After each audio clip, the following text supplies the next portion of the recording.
Welcome back to the channel. In today's video, I'm going to be showing you some more Showit animations and effects that you can add into your personal website or some of your clients' websites. Now, this is a really fun episode because a lot of you guys have actually suggested some different animations or effects that you've seen that you want me to try out. So that is what I'm going to be showing you guys today. So some of these will require a little bit of code. Don't worry if you've never used code before. I will link it down below in the caption. That way you can just copy and paste that directly into your account and just follow along with the video. Some of these are also just going to be some of the built-in features within Showit. So let's just hop right in and get started on the tutorial. The first one that we have is a super easy one, which is a custom cursor. Go over into your page, make sure that the top section of that page name is selected, and then go over into advanced settings on the right-hand side. That is where you're gonna see your custom CSS panel right here.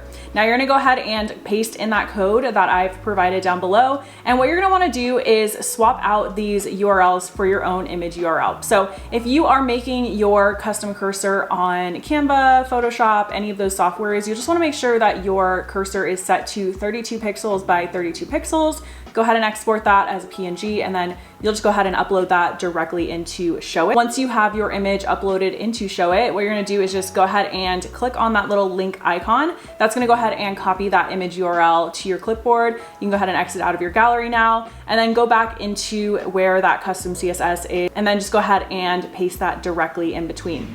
Once you hit save, it's not gonna show up within the actual Showit editor, but once you go to preview your site, you'll see it show up right there. So super easy, takes less than a minute to do, and it's a really fun way to add some branding and personalization to your website. Another one that you guys suggested for me to try out was the scrolling progress bar. Now this will allow your viewers to see how far down the page that they are, and you'll see that right here as you scroll. So when you are on your website, what you're gonna do is go ahead and add in a blank canvas. I'm gonna go ahead and make sure that this is set to transparent. Once you have that canvas added, go into add element at the bottom and click on embed code. This is gonna bring you your little code box. So go ahead and double click on that and paste in that code that I provided. It's going to look exactly like this. Now, I do have this one set with a specific color. I'll show you how to update that in just a second. But what I'm gonna do is resize this bottom canvas to just be 1 pixel, and then I'm just gonna go ahead and drag this up. And then what you're gonna wanna make sure to do is while you are on that scrolling bar canvas, you wanna make sure that that is sticky to the bottom. This will just keep it nice and neat on the website. So when you go to preview that, that's going to be just right at the bottom of your website. So if you go ahead and double click on that, that's gonna open up that code again, and you're gonna see a hex code right here. So if you do wanna swap this out for your own color, you're more than welcome to just go ahead and paste in your hex code directly right there. But now you'll see that you have your progress bar like that. So again, just a really subtle but cool animation and effect that you can add onto your website that makes it a little bit more engaging with your viewer. Next up, we have the infinite scrolling gallery, or the infinite scrolling marquee for different logos and things like that, as you can see. So this is just a really subtle way to add some movement to your website that's not super overwhelming. And while Showit does have some built-in gallery transitions,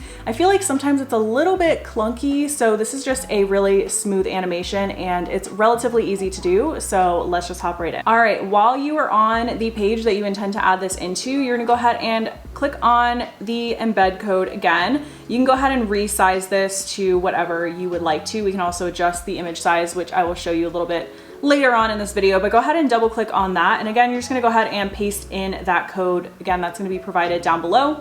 You'll see up here that you're going to have a few different sections where you can add in your images, and then these just allow them to repeat. That way it is a seamless loop for all of your images. What you're gonna do is go ahead and just paste that in. Go ahead and save that. So then what you're gonna do after that is just go back into your gallery. The easiest ways that I would recommend doing this is just go ahead and copy that link and then paste that directly into your notes app. That way you don't have to keep going in and out of the gallery, but you can also do that as well. So just go ahead and copy that link for your image, go back into that code block, and then you're just gonna go ahead again, just paste in that URL for your images. Now you're gonna do that for as many images as you want. If you would like to go ahead and just copy and paste that to have 5, 6, 7, however many images that you want, you can do that. And then you can also just go ahead and copy all of this and then paste that down below. So there are a couple ways that you can edit your scrolling gallery. First is going to be your image size. So if you scroll down, you're going to see a couple different options.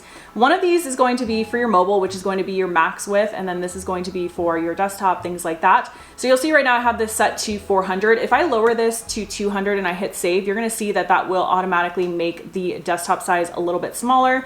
So I'm going to go ahead and raise that back up to 400, but the same goes for your mobile. So if you need to adjust your gallery on your mobile side, then you can go ahead and update the size for that. And then if you wanted to update the speed of how fast your scrolling gallery is going to go, this is set to 40 right now, but if you lower this to 10, then this would make this go a lot quicker, as you can see. And you'll see that you will need to adjust that for the mobile and the desktop separately. So you will have that option in order to make your gallery go a little bit faster, a little bit slower. You can really customize it to however you see fit. And the nice thing about this is that you can also use this for your logos. So if you've been featured somewhere, your clients have been featured somewhere, and it's the same exact process, you would just go ahead and paste in that image URL for however many images you have that you would like to use. And then if you are gonna have multiple on the same page, you will need to update your class selector. So you'll see up here that the class selector for this one is marquee wrapper 1, whereas on the image one, this is just the marquee wrapper.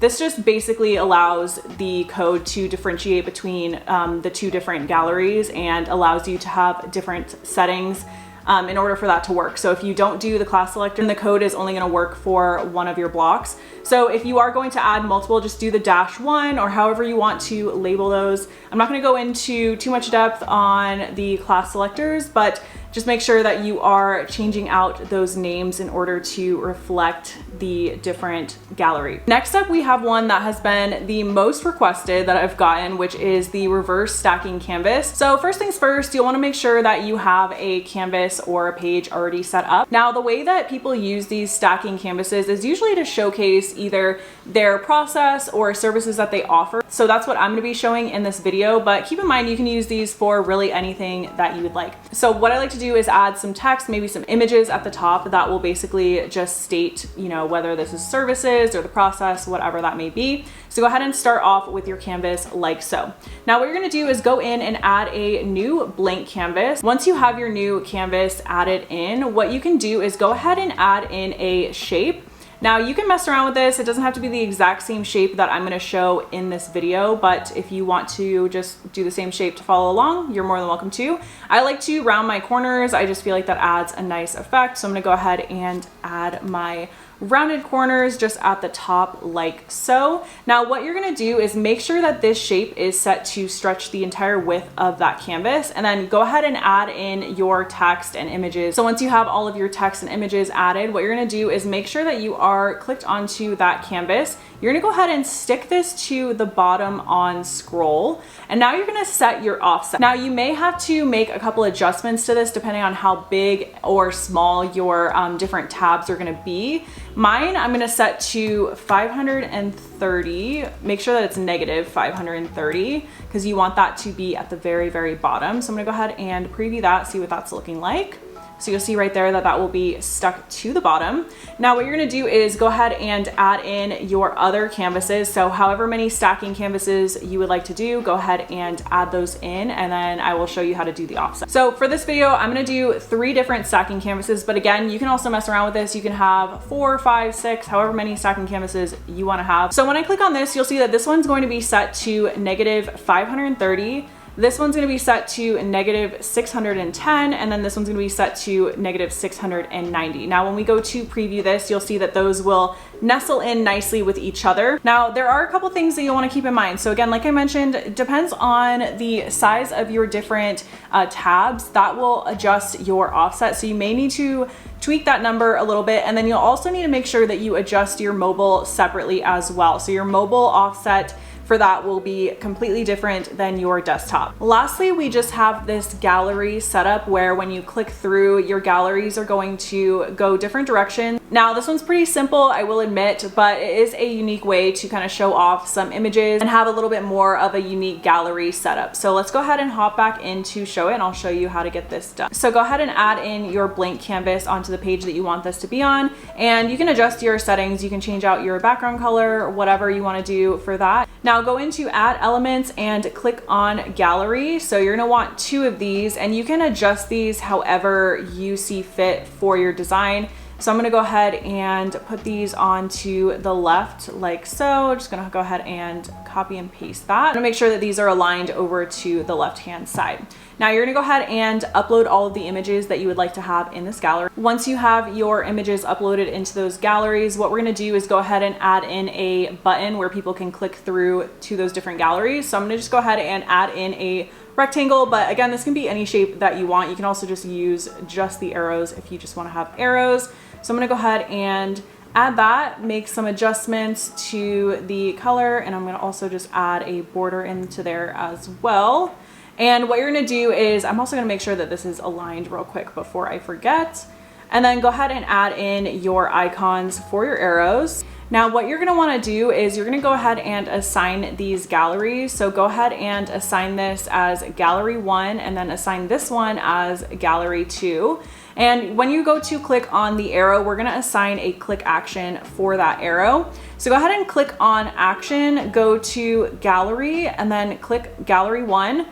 This is going to allow you to set your action. So I'm gonna have this one scroll for next. When you're clicked on that arrow, you're just click on action again, and then you're gonna make sure that your gallery number 2 is selected. So gallery and then gallery 2, and then we're gonna go the opposite direction. So I'm gonna click on previous, and then that way when they click through, that will allow your galleries to go opposite directions, and you would apply that same exact effect on the backwards arrow. So click on backwards, go to the gallery, click on gallery 1, and then go ahead and click previous for this one. And then also go ahead and add another action, go to the gallery. A little bit tedious, so just bear with me. And then go ahead and click on next. And then before we're finished, what you're gonna wanna make sure to do is go up to your gallery settings and make sure that this is set to slide for both of your galleries. All right, so now when we go to preview this, you'll see that your images will go ahead and scroll opposite directions of each other.